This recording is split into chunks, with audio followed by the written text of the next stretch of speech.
Hello everyone, कैसे हैं आप सब। होप करती हूँ आप सब ठीक होंगे एंड अपनी पढ़ाई को रेगुलर कंटिन्यू कर रहे होंगे, क्योंकि बस अब कुछ ही दिन गिने चुने बचे हुए हैं जो हमें स्टडी करनी है अपनी। और यही लास्ट टाइम जो होता है हमारे लिए मोस्ट ज़्यादा इम्पॉर्टेंट होता है कि हम लोग ज़्यादा से ज़्यादा पढ़ लें और रिवाइज़ कर लें, क्योंकि अब पढ़ने का टाइम तो गया, बस अब रिवाइज़ करने का टाइम आ गया है। तो फ्रेंड्स, मैं भी अभी मॉर्निंग में लेके बैठी हूँ अपना बिहार का वही PYQ। और अभी मैं कितने दिन से पढ़ रही हूँ, फिर भी अभी बस 200 पेज पे पहुँची हूँ। और हिस्ट्री तो मेरा फिनिश हो गया है इसमें, बिहार के PYQ में। एंड इसके बाद अभी जियोग्राफी चल रहा है। देखो कितने दिन तक चलता है। अभी पढ़ तो रही हूँ कि मेहनत से कि ख़त्म हो जाए, बट इसमें कुछ क्वेश्चन नए भी मिल जाते हैं, तो उस पर बार बार फोकस करना पड़ता है। तो बस यही है, अगर आपको ये PDF पढ़नी है बिहार के जितने भी BPSC ने अब तक पेपर कराया, तो मेरे डिस्क्रिप्शन बॉक्स में मेरा टेलीग्राम लिंक है, उसको ज्वाइन कर लीजिए, वहाँ पे आपको मिल जाएगा। एंड फ्रेंड्स, गुड न्यूज़ ये आ चुकी है कि हम लोग का एडमिट कार्ड डाउनलोड होने लगा है। तो आप लोग बताइएगा, आप लोग का एडमिट कार्ड या सेंटर कहाँ गया है। तो मेरा जहाँ गया है मैं बताती हूँ, मेरा सिवान ज़िले में गया है। तो आप लोग का कहाँ कहाँ गया है देख के ज़रूर मुझे कमेंट करिएगा। एंड कुछ लोग तो ये भी कह रहे थे कि अपना अपना सेंटर जो है बहुत दूर दूर गया है, बट मेरा तो UP से सटा ही है सिवान जो है। तो अच्छा है, अभी देखो कैसे जाते हैं कैसे नहीं जाते हैं, आप सबके साथ सारी चीज़ें शेयर करूँगी। एंड आज मेरी तबीयत थोड़ी ठीक नहीं लग रही थी, तो मुझे डॉक्टर के यहाँ भी विज़िट करना पड़ा था। तो पढ़ाई थोड़ी सी डिस्टर्ब चल रही है 2 दिन से। एंड अभी मैं पढ़ रही हूँ करंट अफेयर, और लास्ट के जो है अप्रैल और मई का करंट अफेयर मैंने लिखा था गौरव सर से, तो उसको मैं रिवाइज़ कर रही हूँ। मैंने सोचा लास्ट वाला रिवाइज़ कर लेती हूँ, और सब तो है जो मैंने वो स्पीडी से पढ़ ही रही हूँ मंथली वाइज। एंड स्पीडी में मैंने अपने पिछले ब्लॉग में मेरे देखा होगा, मैंने फरवरी का, मार्च, अप्रैल, मई का पढ़ लिया है। और आज मैं फिर भी उसमें रिवाइज़ करूँगी। एंड रिवाइज़ करने के बाद क्या होता है, मेरा अभी जून का बचा हुआ है, तो जून का मैं कल पढ़ लूँगी अगर तबीयत ठीक रही तो। एंड बस लास्ट टाइम पे आप भी पढ़ाई करते रहिए, और यही कहना है, क्योंकि लास्ट टाइम पे हम लोग जो भी पढ़ते हैं वो डायरेक्ट माइंड में हिट करता है और हमें एग्ज़ाम हॉल में ले जाता है। और डेली मॉक देते रहिए, और अपने अपने कमेंट ज़रूर शेयर करिए, आप लोग के कट ऑफ कितने जा रहे हैं, आप लोग के मार्क्स कितने जा रहे हैं, कट ऑफ क्लियर हो रहा है या नहीं हो रहा है। क्योंकि टेक्स्ट बुक पे ऐसा है कि उन्होंने कट ऑफ बना रखा है, और अगर हम लोग ऑफलाइन टेस्ट देते हैं तो उसमें तो कट ऑफ नहीं बना रखा है। एंड अभी मेरा हो चुका है, मैंने जो हैंड नोट्स बनाए थे उसको रिवाइज़ कर ली हूँ, और अभी टाइम आ गया है स्पीडी के बुक से मंथली करेंट रिवीजन करने का। तो अभी मेरा बस जुलाई का बचा हुआ है, और मैंने सारे रिवाइज़ कर लिए हैं पिछले दिनों से लेके आज तक।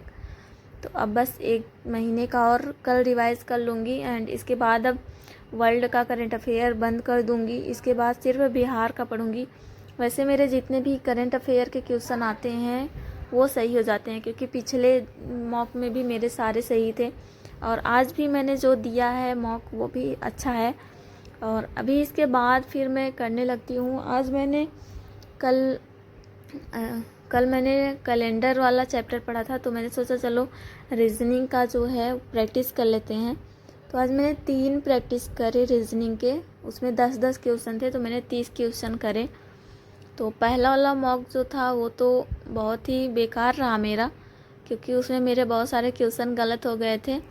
और अभी मैं अपने मार्क्स भी शेयर करूँगी कि कितने मेरे मार्क्स आए थे।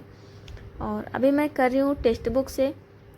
तो दूसरा वाला जो था वो तो सबसे अच्छा था, और तीसरा वाला भी ठीक ठाक था, क्योंकि जो क्वेश्चन नहीं आता उसको स्किप कर देने में ही ज़्यादा बेनिफिट होता है। क्योंकि अगर आप पूरा कर दे तो निगेटिव मार्किंग हो जाते, तो आपको ऐसे ही एग्ज़ाम हॉल में भी आपको बचना पड़ेगा। आपको जो क्वेश्चन नहीं पता है जिसका सिर पैर, उसको आपको स्किप ही करना पड़ेगा। क्योंकि आज मैं जब मॉक दे रही थी, जो मैंने टेलीग्राम पे अपने सेंड किया है, उसका भी लेवल अच्छा है, तो आप लोग को देना है तो दे सकते हो। उसमें कुछ क्वेश्चन ऐसे आते हैं कि जैसे मुझे उसका सिर पैर ही नहीं पता होता। जैसे किसी चीज़ का ईयर पूछ लिया तो ईयर एग्जैक्ट नहीं पता होता है, तो हम लोग को उसे या तो करेक्ट पता हो तो कर ले, नहीं तो ऐसे गेस नहीं कर सकते हैं। तो आज जो मैंने मॉक दिया था उसका तो जब मैंने स्टार्ट किया था तो मेरा मूड सही था, बट लास्ट तक करते करते मैथ्स और रीजनिंग के क्वेश्चन सॉल्व करने का मन ही नहीं कर रहा था। फिर भी मैंने बिना मन का ही कर लिया। करने के बाद तो मैं थी ठीक ठाक, लेकिन उसके बाद मन नहीं किया, तो मैंने अपना आज का जो है मार्क्स जो है वो काउंट नहीं किया कि मेरे कितने सही हुए कितने गलत हुए, बट मैंने ये काउंट कर लिया था कि आज मैंने अटेम्प्ट कितने किए हैं। तो मैंने आज टोटल अटेम्प्ट किए थे 96। आज मैंने बहुत सारे क्वेश्चन स्किप किए थे अपने मॉक का, तो क्योंकि आ ही नहीं रहा था तो करने से क्या मतलब, वैसे भी नेगेटिव मार्किंग हो जाता। तो जो आए वही करिए। और ये मैं बता रही थी अपने प्रैक्टिस सेट का, उसका मॉक जो मैंने दिया था। और अभी मैं रीजनिंग ही प्रैक्टिस कर रही हूँ। इस टाइम पे पता नहीं मुझे क्या हो गया है, जैसे पढ़ने में मन ही नहीं लग रहा है, क्योंकि तबीयत भी थोड़ी ठीक नहीं है। तो मैं बता दूँ मुझे क्या हुआ है, तो मेरे दांत में थोड़ी दिक्कत हो गई है, उसी के लिए डॉक्टर को दिखाया था मैंने। तो उन्होंने ढेर सारी दवाइयाँ दे दी हैं, दवाइयाँ खा रही हूँ और अभी देखो जल्दी ही ठीक हो जाएगा। उन्होंने बोला है 3-4 दिन में आके फिर से दिखा देना। और वैसे मुझे कुछ दांत में हुआ नहीं, पता नहीं क्यों दांत में से अचानक ब्लड निकलने लगा था ऐसे ही। तो फिर मैंने सोचा चल के डॉक्टर को दिखा लेते। तो उन्होंने चेकअप किया तो दवाइयाँ दे दी हैं, बोला ठीक हो जाएगा। अभी देखो क्या ही होता है। और बस जब आप सफलता के करीब होते हो तो मुश्किलें हज़ार आती हैं, वही मेरे साथ भी हो रहा है। फिर भी मुझे हार नहीं मानना है। और ये है मेरा मॉक आज का। मैंने 10 क्वेश्चन थे, 7 सही हुए थे और 3 गलत हो गए थे। और इसके बाद दूसरा वाला आपको दिखाती हूँ। दूसरा वाला तो ठीक था, ये है। इसमें मैंने 2 स्किप कर दिए थे और 7 सही थे और 1 गलत हुआ था। तो मुझे लगता है क्वेश्चन को ज़्यादा क्वेश्चन रहते हैं तो स्किप करने में ज़्यादा बेनिफिट है। ज़्यादा क्वेश्चन रहते हैं तो आप क्वेश्चन को अटेम्प्ट कर सकते हो, और कम क्वेश्चन रहते हैं तो स्किप करने में ही ज़्यादा बेनिफिट है। और इसको करने के बाद फिर मैं अपना अभी लिख रही हूँ 1 से लेके 120 तक काउंटिंग अभी लिख रही हूँ, गिनती। इसके बाद मैं मॉक सॉल्व करूँगी। और ये वाला मॉक जो है मुझे थोड़ा सा डिफ़िकल्ट भी लग रहा है, क्योंकि इसमें बिहार के मुझे लगता है, इसको मैंने मॉक दिया पिछला वाला, एंड आज वाला जो दे रही हूँ इसको करने के बाद मुझे लगा कि कुछ क्वेश्चन इसमें जो डायरेक्ट बीपीएससी जो पीवाईक्यू है वहाँ से डायरेक्ट उठा के इन्होंने रखा हुआ है। तो लेवल तो बीपीएससी का ही है, ये तो है, क्योंकि बीपीएससी का मैंने जो क्वेश्चन पढ़ा हुआ है इसमें रिवाइज तो इसने क्वेश्चन को फिर से मतलब बार बार नहीं पूछा है, 1 ही 2 बार एक क्वेश्चन को पूछा है। और पता नहीं कहाँ से नए नए क्वेश्चन बीपीएससी लाता है। ऐसे अपने यूपी में है तो यूपी में कुछ क्वेश्चन हैं जो हमेशा बार बार पूछे जाते हैं, बट इन्होंने ऐसे किया है कि नए क्वेश्चन पता नहीं कहाँ कहाँ से सर्च करके लाता है बीपीएससी, और उसमें 5 ऑप्शन भी रहते हैं, तो थोड़ा सा डिफ़िकल्ट है देना। बट लास्ट टाइम पे मोटिवेट रहिए, खुद को डिमोटिवेट मत करिए। मैं तो यही कहूँगी, मैं भी डिमोटिवेट नहीं हूँ, बट ये भी है कि पढ़ाई भी इस टाइम थोड़ी कम हो रही है, एंड इसीलिए मेरा ब्लॉग भी टाइम पे नहीं आता है। एंड हो सकता है अब 1-2 दिन बाद मेरे ब्लॉग आना बंद हो जाए।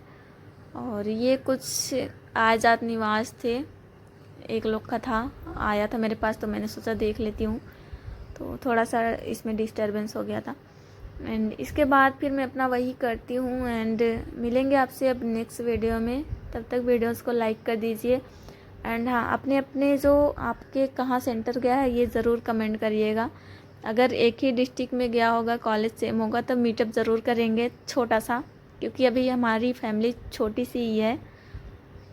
तो मिलेंगे आपसे नेक्स्ट वीडियो में, तब तक अपना ख्याल रखिए, पढ़ाई करते रहिए। और आज का मॉक जो है, मॉक तो लेवल अच्छा था, किया भी मैंने स्टार्टिंग में जीके जीएस जो था वो तो मैंने अच्छा कर लिया, बट मैथ को मैंने वैसे बिना मन का ही कर दिया था। तो आज का टेस्ट देने का कोई मतलब नहीं रहा। अगर मेरा बाद में मन करेगा तो मैं चेक कर लूँगी कि मेरे मार्क्स कितने आ रहे हैं आफ्टर नेगेटिव मार्किंग। तो यही था बस मेरा। और ऐसे देने के बाद मुझे लगता है जैसे OMR में गलत हो जाता है, ऐसे इसमें भी गलत हो जाता है।